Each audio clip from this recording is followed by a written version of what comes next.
In today's math lesson, we're going to find the slope of a graph. Let's begin this process by reviewing the things that we know about slopes on a graph.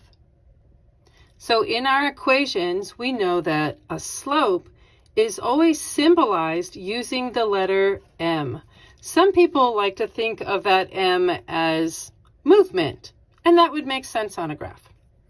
So as we find the movement, as we find the slope on the graph, it is typically referred to as the rise over the run.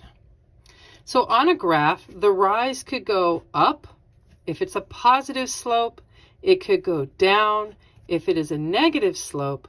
But as we move across the graph, we move from left to right. So always moving to the right as we begin analyzing and drawing. Now let's talk about how to determine the slope of a line on a graph. We can do this pretty much in 3 simple steps. The first step is to find any 2 clean points on a graph. We're going to show this in some of our examples, but a clean point is where the line goes straight clean through the corner of the coordinate point. Secondly, we are going to build a right triangle using those 2 coordinate points. So a right triangle is pretty easy to build, especially when you have a coordinate plane that has the grid on it, and we're going to build around that.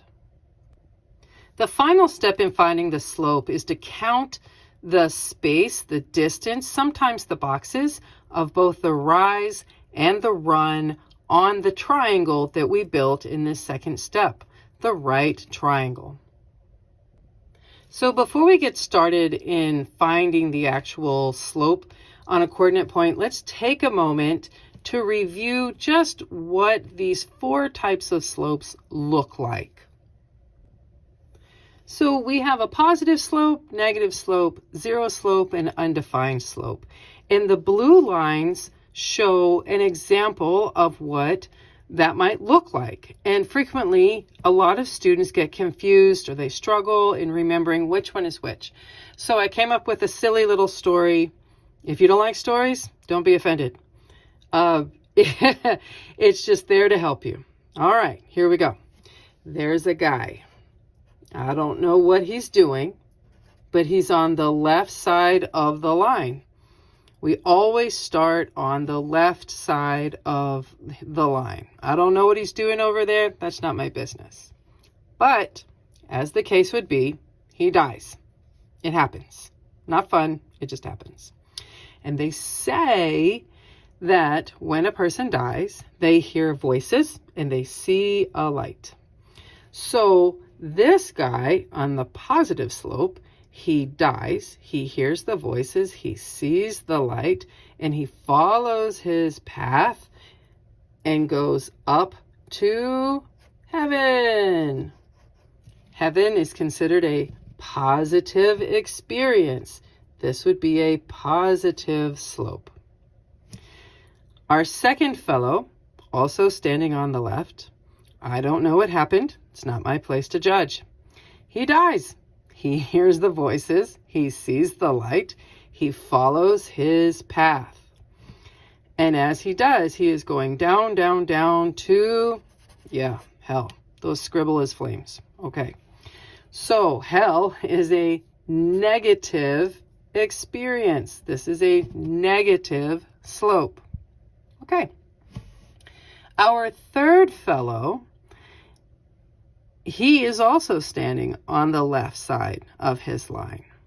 And there are people who believe in purgatory, or they believe that nothing happens. Either way, they believe that when you die, you're just done. You're just not anymore.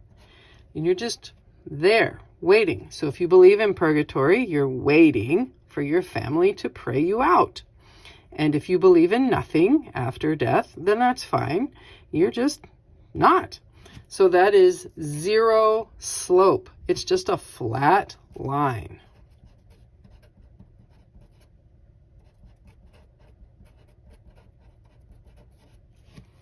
And as the case would be, lines that have zero slope, that are flat lines, are always written as y equals a number. Okay, noted. Finally, we have our undefined or no slope. That is different from zero slope. It's no slope. It is undefined. And that might be, hey, here's our guy. Well, he up and disappeared. Where did he go?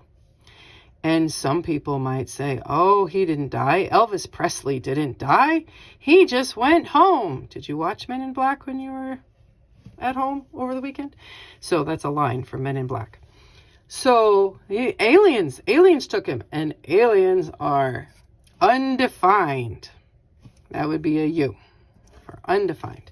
And as the case would be, all lines that have an undefined slope, no slope, those lines are all x equals a number. Okay, so let's start looking at some examples and seeing what we find.